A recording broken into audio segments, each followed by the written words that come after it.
Yo, what's going on? Kevin Hellions here yet again. This time with another wrestling review. We're talking about TNA, or Impact Wrestling's Destination X 2011, the All X Division pay-per-view. So, pay-per-view starts off with Kazarian versus Samoa Joe. No offense to Kazarian, but I do not understand Samoa Joe's current losing streak. If we knew he was leaving TNA, it makes sense. Job him on the way out. Maybe he'd go WWE. He'd fit in very well with the current CM Punk storyline, I think. But that doesn't seem to be it. Even fans, they were booing Kazarian and cheering Samoa Joe. So even the fans want to see him win and actually do fucking something. By the way, the ring is 6 sides for this pay-per-view. Nice little throwback. Powerbomb, STF, spinning, Kaz bites Joe's finger, rear naked choke attempts. The story was Joe keeps going for rear naked choke. Kaz keeps getting out, and the finale of the match is Joe goes for yet another rear naked choke. Kaz rolls through, pins Joe. Not a bad match. Fine opener for a show. Nothing wrong about it at all. But it just doesn't make sense in the overall burial of Samoa Joe. Why? God only knows. And I mean, Kaz is a fine wrestler. He doesn't seem to have the charisma that he should with his talents, but he is incredibly talented and a very good wrestler. Very funny segment. Eric Young going into the back looking for a tag team partner, and he comes across Curryman and Sangria or whatever Amazing Red was called under mask, and Suicide. Now it would have been even funnier if it was Curryman, Suicide, Chris Daniels walk through. But you know, we can only wish for things. Shark Boy shows up, making his return to TNA just for the night, and is going to team up with Eric Young. Hysterical segment. Douglas Williams with the rest of British Invasion, not that they do anything, so it doesn't really matter to the match, has an open challenge, and it's answered by Mark Haskins. Haskins has a lot of potential. He's probably the flashiest British wrestler I've ever seen come through. He doesn't have the Regal style or even the Doug Williams style.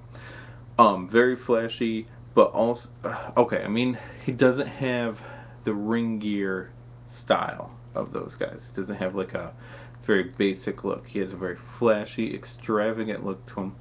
He has flashy moves, but he also has that British chain wrestling style to him. Really good. Definitely like an instant fan of him. Can't wait to see more. Kid's got a lot of potential. Douglas Williams, of course. I mean, God, you know, you say like someone dissects an opponent and all. Williams is a surgeon in the ring. Absolutely. Once the British wrestling style clicks in your head, you realize how amazing Douglas Williams is, how great William Regal's always been. Like, it's a different style. We Americans aren't used to it, but man, it's good. And Douglas Williams is just insane the way he takes apart an opponent. Brilliant wrestling. Anytime he's in the ring, brilliant wrestling. A couple cool moves. Haskins goes for a shooting star press. Williams rolls out of the way. Ends up getting a roll up. Sadly, second roll up in second match. And he gets the pin. Sign of respect, handshake, and all. Very nice. Generation Me takes on Eric Young and Shark Boy. Eric Young's television champ TNA. Not that you know, I'm working on a count for a powerbomb for that. It's a comedy match. It is what it is. It's a comedy match, you know. EY hits what I'm going to call a wheelbarrow diamond cutter for the pin. Really, really cool, insane move. Very damn impressive. Go EY. Funny thing after this match, Generation Me asked for their release from TNA. They're no longer with the company. Shark Boy was only in for one night. He's not with the company. And Eric Young's usual tag team partner, Orlando Jordan, has also been released from the company. TNA's clearing house. And honestly, they got a lot of dead weight, so they may as well. Next up was Ultimate X. Shin Moore versus Robbie E. versus Amazing Red versus Alex Shelley. Alex Shelley controls the whole opening of the match, and I mean, crazy. He'll take out one guy and then focus on another, and take out him, then focus on the next. And just an absolute, for a 4-man match, Shelley absolutely controls the opening, and it's very well done. Question about Robbie E, though. So, I mean, he's big. You don't usually realize it. Maybe it's just because other guys are so small, but Robbie E seems like he could easily make the switch into heavyweight division, main event level, whatever. But also, like, he might be stronger than, well, except for, some Mojo, a bit of stuff like that. He might be stronger than your usual X Division guys. I'm thinking, why not market him as, like, a strong man in the X Division? Probably won't happen, but just a thought. Shannon Moore climbs to the top of the trusses, crawls across, and you're waiting for some insane move, some insane flip, and, like, just wanting chant, please don't die. And he just shimmies down, gets on the X, takes a controlled fall. And it's like, you tease the audience for nothing. Alex Shelley ends up winning the match. Very good, very fun match. But it seemed like it was over way too fast, though. Like, by the time I was getting into the match, it was over, which is very surprising for an Ultimate X match. Rob Van Dam versus Jerry Lynn was next. Great start. Nice little hints and nods to their previous match, their previous series over a decade ago. Lynn gets very frustrated because Rob Van Dam's constantly getting the better of him in these exchanges, and then he just snaps and starts playing heel and gets like all these shady little moves going on. Really good.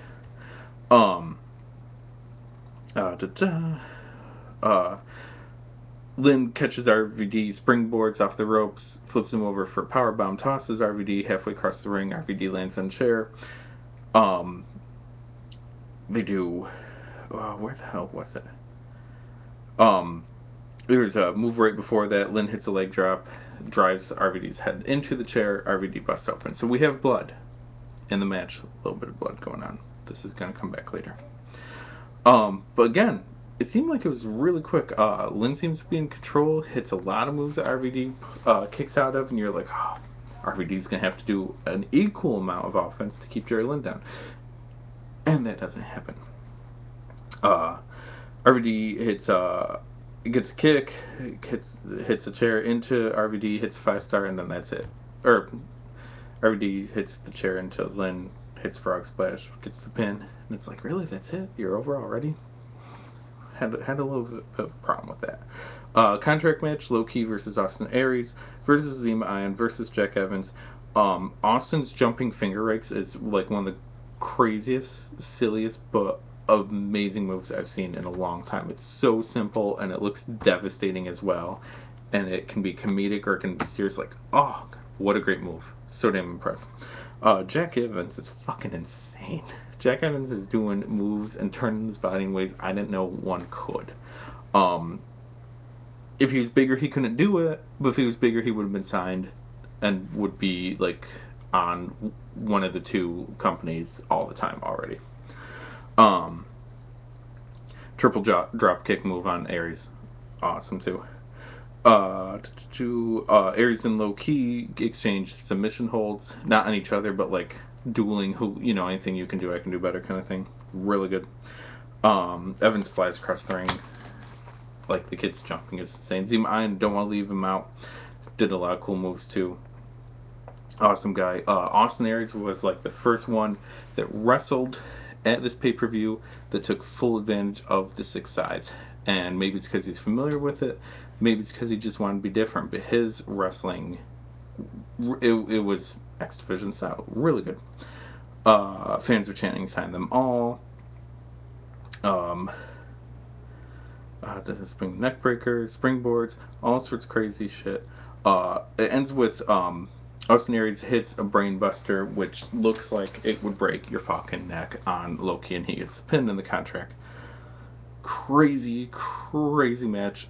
Zima Ion I will look for, but not seek out, if that makes sense. Like, I'll pay attention if his name comes up. Jack Evans, I'm gonna look for anything he fucking does. Guy's insane. Loki's always been good in Austin Aries. In theory, it's gonna be on TNA a lot now, so we can see him.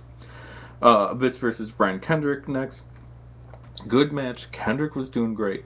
Abyss is just dominant, the immovable object, and then had to be all overbooked. Ref bump. Immortal comes out. X Division comes out. More X Division guys come out. Big brawl with Immortal. Goes on for many, many minutes, and suddenly when Kendrick gets Abyss for a pin, of course, that's the moment that the ref comes to. It was just, it was a little overbooked. It's nice, bringing the X Division title back to the actual X Division, but a little overbooked. Oh, by the way, it was yet another roll through. Oh, and by the way, Abyss got cut open again. So we got 2 people getting cut open back-to-back matches. No, wait. Not back-to-back. We got 2 people getting cut open. We got 3 roll-through pins already on this pay-per-view. And we're up to the main event, which was a crazy good match. Daniels and AJ putting on a show. Great match. Really damn entertaining. Daniels playing heel like, I'm as good as AJ, or I should be, and yet I can't beat him. Good story. Crazy great match. Honestly, fantastic pay-per-view by TNA. It sadly doesn't happen a whole lot from TNA, but awesome pay-per-view. I'll say for TNA, always get Destination X if it's going to be an All X Division pay-per-view every year. Maybe Lockdown, depending on how you like Blood and Hardcore. And maybe Hardcore Justice, but I doubt it. And really, I wouldn't expect much from TNA for the rest of the year now. Sorry, I don't want to sound like an asshole. I know there's a lot of TNA fans, but this is what I'm expecting to be the highlight of the year for TNA, and I'll be happy if I'm wrong, but I very much doubt it. So that's been another edition of Smarked for Death, reviewing TNA Destination X 2011. I'm Kevin Hellions. Check out everything I do out at teamhellions.com.